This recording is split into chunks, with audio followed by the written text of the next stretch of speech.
안녕하십니까. 두 번째 시간입니다. 문화 종교에 대한 태도 한번 보도록 할까요? 두 번째 시간은 우리가 첫째 시간에 그 시에 대해서 우리가 안 봤죠. 제가 요거는 가을날 라이너 마리아 릴케라는 시인이, 여러분도 많이 아시죠? 이 라이너 마리아 릴케 이분은 그 쇼펜하우의 그 염세 철학, 이게 영향을 많이 받았고요. 또 이분은 프리드리 니체라는 그런 철학자와 또 함께 동시대에 같이 생활했던, 또 친분을 가졌던 분이라고 합니다. 또 이분은 누구죠? 그 소설가 루살롬의 우리는 어디로 와서 어디로 가는가라는 그 소설가인데요. 프러시아에. 이분의 연인이기도 했습니다. 근데 그분은 또 니체하고도 연인이기도 했고요. 그래서 좀 상당히 좀 센세이션을 일으켰던 시인이기도 합니다. 그래서 이 릴케의 시를 우리가 한번 볼까요? 여러 가지 시가 있지만 계절에 맞는 그런 시고, 여러분이 또 나름대로 느끼실 수 있는 그런 시라서 저희가 한번 선택해 봤습니다. 여러분대로 그냥 느끼시면 돼요. 한번 쭉 여러분이 보시고요. 제가 첫년하고 둘째만 할까요? 그리고 마지막 연은 여러분이 한번 천천히 좀 읽어보세요. 주여, 시간이 되었습니다. 여름은 아주 위대했습니다. 당신의 그림자를 해시계 위에 던지시고 평원에는 바람을 불어주소서. 마지막 열매들을 가득가득 하도록 명해 주시옵고 그들에게 이틀만 더 남녘의 낫을 주시어 무르익는 것을 재촉하시고 묵어가는 포도에 마지막 달콤함을 넣어 주소서. 자, 그 밑에 연은 조금 이제 다른 건데 그래도 가을하고는 표현이 좀 잘 맞죠. 여러분이 한번 좀 보십시오. 그리고 여러분의 그냥 감성대로 그냥 느끼시면 돼요. 여러분의 현실과 함께 맞춰서 가을날이라는 이 시에 대해서 한번 감상해 봤습니다. 자, 우리 이제 본격적으로 여러분한테 이제 말씀을 드렸지만, 지난 시간에 의해서 이제 개신교의 역사 한번 볼까요? 우리나라는 먼저 그 천주교가 이렇게 들어왔어요. 그래서 우리는 천주교를, 우리는 선교사가 아니고 그냥 자생적으로 우리 개혁파라고 그러죠? 우리 유생 중에서도 이제 개혁파들에 의해서 받아들인 종교고요. 그 1784년 또 1794년에 이제 동지사로 갔던 그 이승훈이라는 분이 이제 갔다가 천주 고상을 가지고 오게 돼요. 그래서 이제 그때부터 이제 많이 천주교가 우리나라에 확대됐다. 이렇게 보고요. 또 이제 그거와 관련해서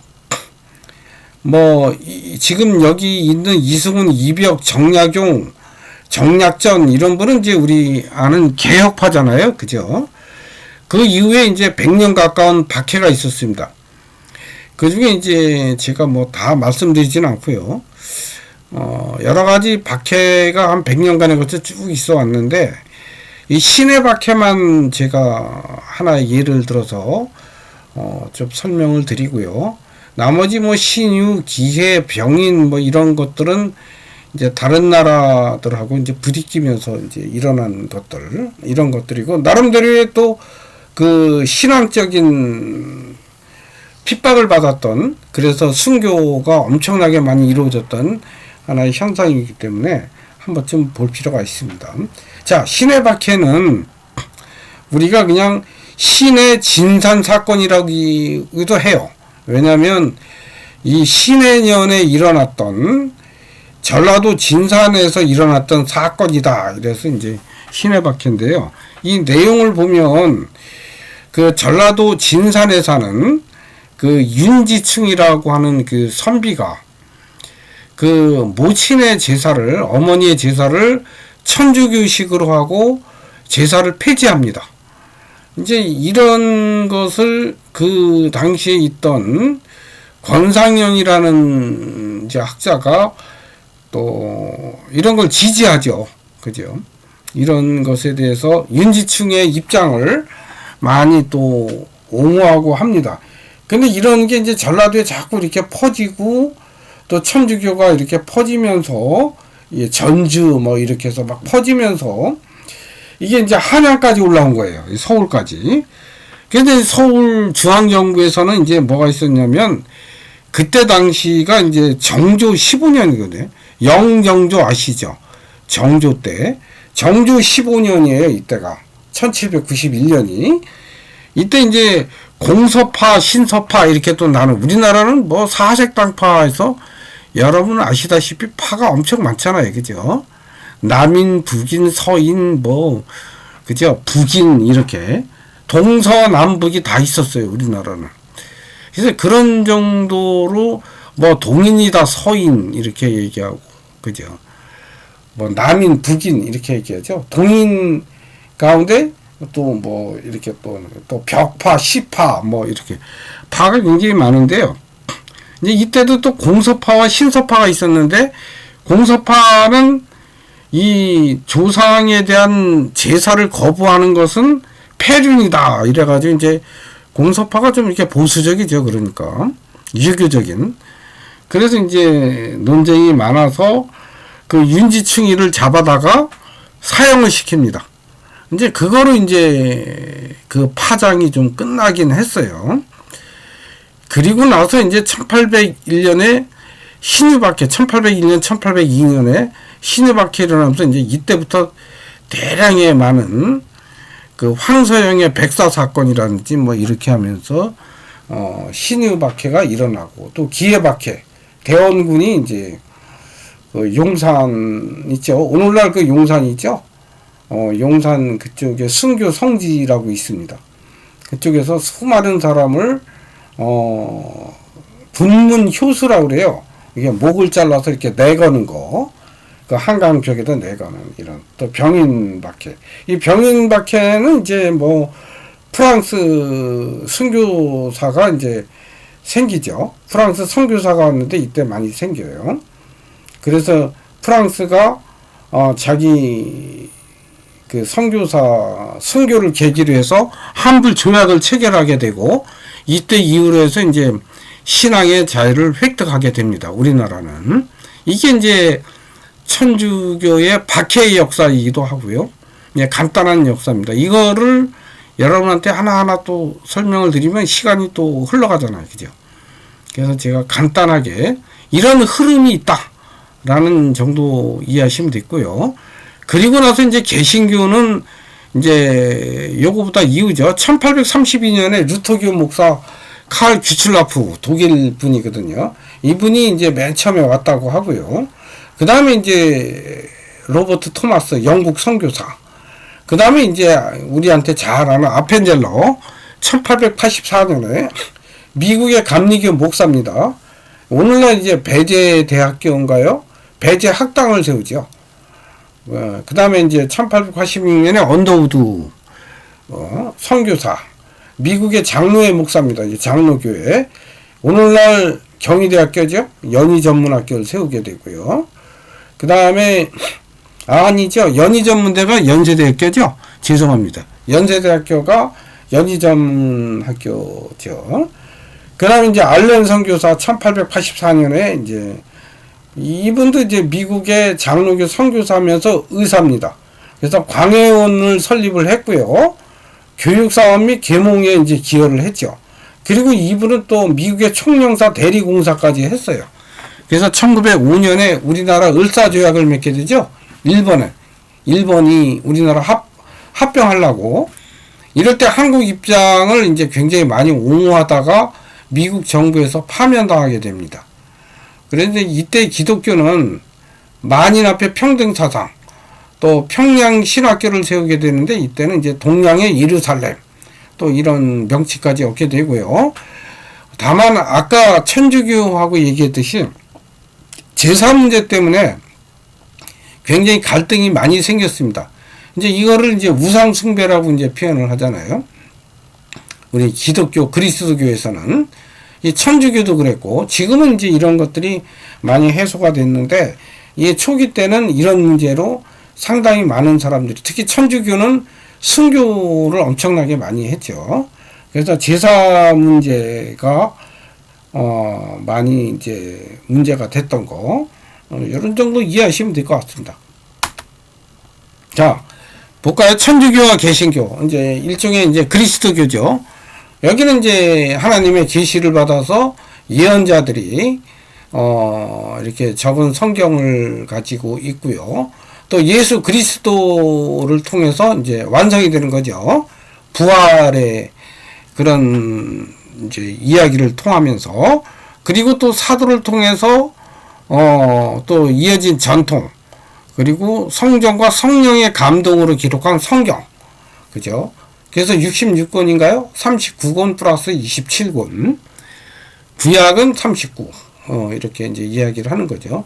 그래서 성경과 성전은 어떤 신적인 원천에서 흘러나온 계시다 뭐 이렇게 표현을 하고 있고 이제 우리가 신경 우리 이제 보통 오늘날 사도신경이라고 표현하는데요. 이게 이제 원래는 니치아 콘스탄티노플 신경이라고 해서 그 아리우스 이단에 맞서서 325년에 AD 325년이죠. 로마 공화정이죠. 거의 말년이죠. 니치아 공의의 결정에 따라서 고백한 신경을 기초로 해서 콘스탄티 공의에서 이제 채택한 기독교 신앙 고백문입니다. 이게 일종의 사도 신경이에요. 그냥 그렇게 이해하시면 되고요. 제가 이거 이제 니치아 공의회가 있고 뭐 이때 325년은 이게 서로마 시대거든요. 예, 아니죠. 이때는 로마죠. 로마 말기인데 이때 로마 시대 때의 어떤 상황 뭐 이런 설명도 드리면 역사적 상황인데 드리면 좋은데 뭐 요것도 조금 넘어가겠습니다. 이렇다는 거 알면 되시고 사도신경은 이제 어때요? 초대교회에서 정리된 세례의 믿음 고백 형식이죠. 이게 이제 오늘날 기본이 돼서 뭐 하늘에 계시는 우리 아버지요 이름을 거룩히 여김을 받으시오며 뭐 이렇게 시작되는 사도신경으로 발전이 됐던 거죠. 자, 이제 다음을 보겠습니다. 그러면 이제 교회 분열은 세계사적으로 어떻게 되느냐? 이거 좀 알 필요가 있어요. 그러니까 5세기 초 410년, 420년이죠. AD. 이때는 로마, 콘스탄티노플, 알렉산드리아, 그 다음에 에티오피아라고 표현하죠. 안티오키아. 예, 이제 큰 교회들이 있었어요. 그리고 로마 교황은 이 중에 로마에 있었어요. 그래서 이제 그때는 교회가 로마 교회, 콘스탄티노플, 알렉산드리아, 안티오피아 이렇게 해서 지역 교회가 여러 군데 있었는데 그 중에서 이제 교황이 있는 것이 이제 로마였고 콘스탄티노플이나 알렉산드리아 이런 데는 이제 일종의 대주교들이 있었죠. 그죠? 추기경들 이렇게 있었는데 476년에 서로마 제국이 멸망합니다. 서로마 제국이 멸망하니까 원래 여러분 역사적으로 이 로마는 이 동로마와 서로마로 나중에 나뉘잖아요. 근데 이거는 사실은 형제예요. 형제가 마지막에 그 형인가요? 형이 이제 서로마를 맡고 동생이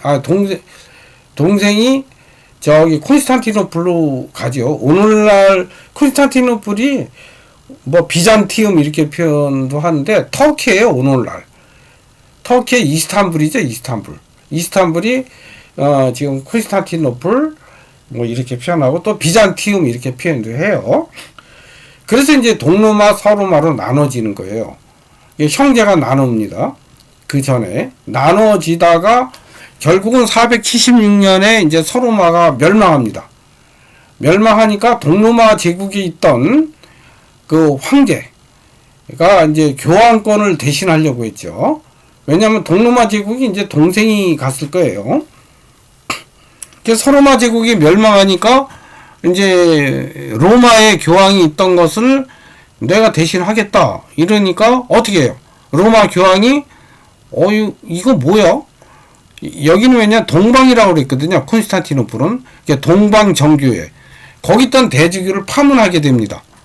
그랬더니까 얘 정교회는 어떻게 해서 콘스탄티노플에 있던 대주교는 또 로마 교황을 또 파문하게 돼요. 그렇게 해서 1054년에 공식적으로 서로를 결별하게 되는 거죠. 그게 뭐가 되냐면 콘스탄티노플에 있는 그 동방 정교회는 오늘날 러시아 쪽에 있는 그죠? 그리스 정교라고 그러죠? 그게 이제 동로마 얘기한 동방 정교예요. 아셨죠? 그래서 이렇게 했다가 1965년에 바오로 교황하고 또 동방정교회 이제 아테나고라스 대주교가 만나서 서로 화해를 발표하고 공동 성명을 발표해서 통합의 길로 이제 가고 있습니다. 원래는 이게 같은 카톨릭이에요.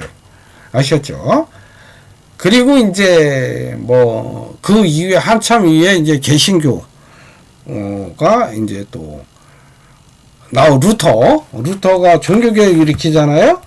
그래서 이제 중세 이후에 그래서 이제 종교개혁이 이제 일어나는 거죠. 이제 그렇게 이제 보시면 됩니다. 자, 개신교는 아까 잠깐 말씀을 드렸죠. 어때요?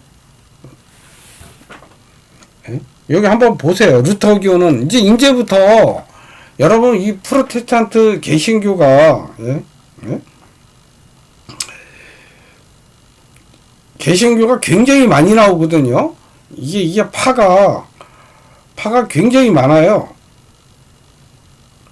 그래서 이제 파가 굉장히 많은데 이 파를 여러분한테 다 지금 소개를 해야 되나라는 고민이 좀 있는데 제가 만들긴 만들었거든요. 그래서 이제 이거를 다 로마 캐토릭에서 이제 우리가 그 개혁돼서 나오는 건데 이 마르틴 루터가 이제 사실은 뭐 그 이전에도 뭐 츠빙글리드 파도 있고요. 뭐 굉장히 많았어요. 교황과 대립을 일으키면서. 근데 이제 마르틴 루터는 그때 당시에 이게 보통 이제 종교개혁은 16세기 1519년 그죠? 1549년인가요? 이때 종교개혁을 일으키잖아요. 그래서 16세기를 표현합니다. 16세기, 17세기. 마르틴 루터는 성 베드로 성당을 이제 짓기 위해서 면죄부를 판매해요. 그래서 이제 면죄부는 뭐냐면 이 면죄부를 사면 너희는 이거 가지고 천국 간다고 얘기를 하는 거예요. 그러면서 대신 돈을 내라. 그래서 그 돈을 가지고 성 베드로 성당을 굉장히 크게 지려고 하는 거거든요.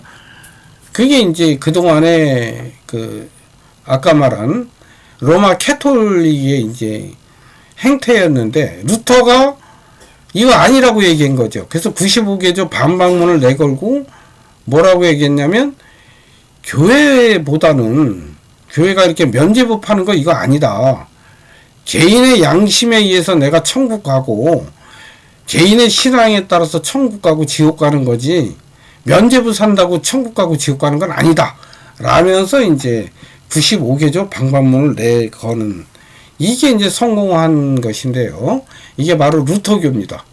마틴 루터가 종교개혁을.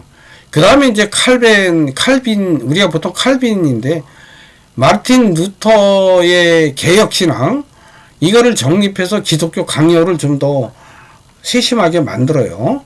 그래서 말씀으로 돌아가자는 개혁운동. 칼빈의 5대 강령은 뭐 오늘날 우리가 잘 아는 거죠. 뭐 거의 성경, 그리스도, 은혜, 믿음, 영광 뭐 이런 식으로 칼빈. 이 칼빈의 이론 중에서 중요한 거는 조화 예정설이라는 게 있어요. 이 조화 예정설은 뭐냐면 요한계시록에 나오는 얘기인데요. 이미 구원받은 사람은 이미 정해져 있다. 14만 4천 명 이런 거죠. 그래서 조화 예정설은 이렇게 정해져 있다. 라는 얘기를 이제 주장하는 게 조화 예정설. 그럼 내가 구원받았는지 안 받았는지를 알려면 어떻게 해야 되느냐? 내가 소명의식. 그죠? 내가 이 현실에서 잘 사는지 안 사는지 뭐 이런 걸 보면 된다. 이래서 이게 자본주의의 뭐 근원이 됐다. 이렇게 설명하는 막스 베버의 이야기도 있습니다. 그러나 칼빈은 이런 개혁적인 신앙을 모토로 하고 있다. 라는 것을 여러분 아시면 될 것 같고요. 그 다음에 장로교회는 여러분 잘 아시죠? 이거는 칼빈주의를 표방하고 장로파를 설립했는데요. 뭐 신구약 성경을 신앙 본분으로 해서 이제 이렇게 만드는 이렇게 했고, 그 다음에 여기는 이제 목사와 장로가 교회를 다스리고 대의 정칙에 따라 당회, 노회, 뭐 여러분 잘 아시죠? 대회, 노회, 뭐 이런 교회 질서가 있죠. 그래서 이제 갈등과 분쟁을 또 일으키기도 하죠. 이게 오늘날 우리가 아는 뭐 이게 원래 존 녹스라는 사람이 이제 장로파를 설립했다. 뭐 이런 정도로 아시면 될 것 같고요. 치빙글리파는 이제 뭐 사순절 단식, 이게 그 다음에 교회 독신제도 뭐 이런 것에 대한 문제 제기를 통해서 일어난 1522년에 일어난 그런 파고요. 또 이거를 또 여기에서 또 분리돼 나온 데가 이제 제세례파. 신앙은 유아 때 받은 세례가 아니기 때문에 다시 받아야 된다. 뭐 이런 거죠. 유아 세례를 인정하지 않는 거죠. 그래서 이런 파가 있다는 것만 여러분 쭉 이해하시면, 성공회는 여러분 영국의 그 엘리자베스 여왕의 아버지죠. 헨리 8세. 이 헨리 8세라는 이 왕은, 영국의 왕은 부인이 상당히 많습니다. 또 되게 바람둥이였어요.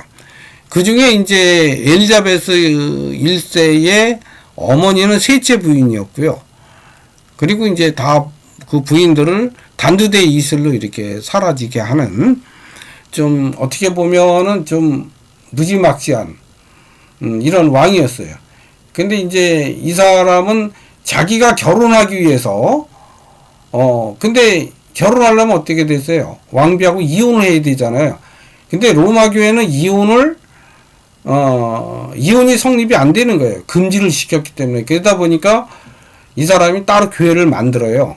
교회를 만들고 로마 교회에서부터 독립을 선언하면서 영국 교회를 만듭니다. 이게 바로 성공회예요. 근데 이 성공회는 특징이 굉장히 좀 어떻게 보면은 개신교하고 카톨릭교 사이의 중도고요.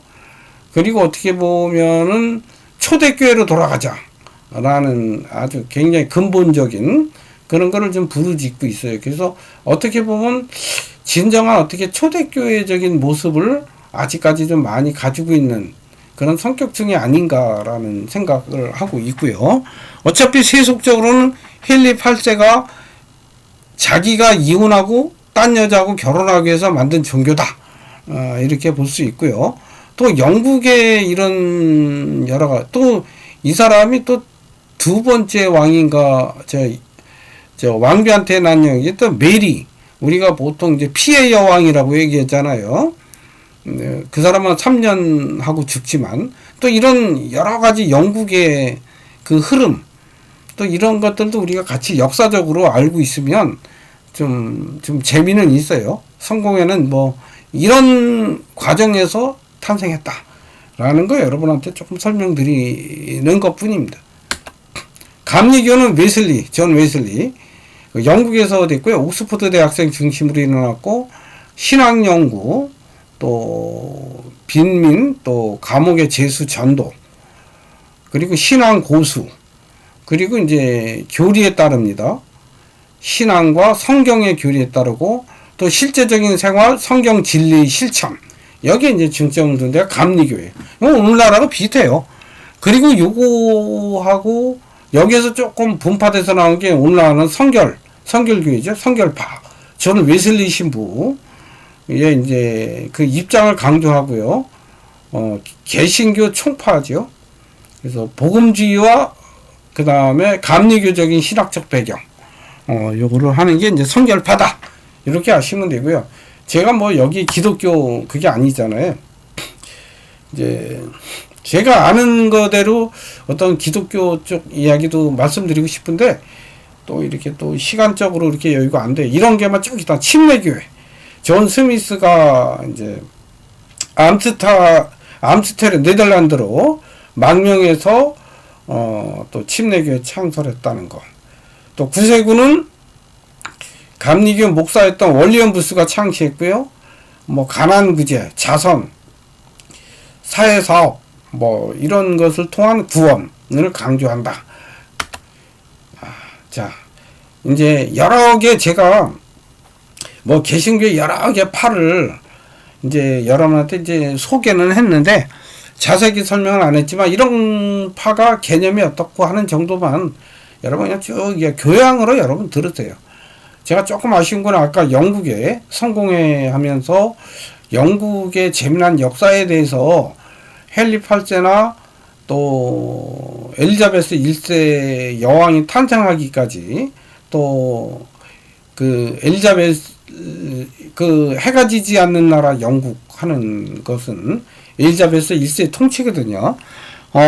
그런 얘기도 여러분한테 좀 말씀드리면 참 재미있고 좋을 수도 있는데 또 역사 시간도 아니고 그래서 여러분한테 조금만 만만 드리고 이제 이렇게 좀 맞춰야 될 것 같아요. 그죠? 좀 아쉽긴 합니다. 그죠? 그러나 여러분들이 이걸 기화를, 얘 교양 시간이잖아요. 그죠? 그래서 어디 가서 누구하고 대화할 때, 그래, 종교란 이런 것이고, 이런 거. 제가 문화적 측면에서 이렇게 말씀을 드리는 거지, 종교적 측면에서 이렇게 드리는 거 아니에요. 오해하시면 안 됩니다. 자, 문화 상대주의로서 종교를 대하는 자세는 어떻게 해야 된다고 생각하는지, 본인의 생각을 한번 적어 보세요. 아시겠죠? 저는 이제 종교에 대한 태도, 이런 것이 굉장히 중요하다. 이렇게 생각을 하고 있어요. 그리고 내 주관적 가치로서의 종교는 또 중요하죠. 그거는 나의 삶의 방식의 하나니까요. 그러나 그거를 이제 다른 사람한테 너무 강압을 한다든지 이런 거는 조금 문제가 있지 않을까. 자, 여러분의 생각을 한번 좀 적어 보시고요. 제가 지금 일신교는 거의 다 아브라함의 종교라고 말씀드렸죠. 이제, 자, 그런 건 이제 그건 일신교고, 우리가 다음 시간에 해야 될 거는 이제 조금 이제 달라요. 이제는 다신교, 이제 불교나 이슬람이 아니죠. 힌두, 그죠? 그 다음 티베트 종교, 이런 거에 대해서 한번 다음 주에는 여러분하고 같이 생각해 보도록 하겠습니다. 여러분 수고 많이 하셨고요. 여러분이 이거는 여러분이 그냥 교양이라고 생각을 하시고요. 부담 없이 그냥 들으세요. 그냥 듣기만 하시고 여러분 너무 이거 시험에 나오지 않을까? 이렇게 고민하시진 마시고요. 여러분한테는 제가 중간고사 기간이죠. 이거 들으시는 게. 여러분한테는 제가 솔직히 잘 드리려고 그래요. 다. 여러분 지금 들으시는 인원이 얼마 안 돼요. 그래서 한 12명 정도인데요. 얼마 안 되기 때문에 제가 여러분이 그냥 출석만 잘 하시고 랩부터 잘 하시고 이런 분들은 다 그냥 최대한 제가 여러분 실망 안 하도록 다 드릴 수 있도록 하겠습니다. 자, 수고 많이 하셨고요. 다음 주 뵙도록 하겠습니다.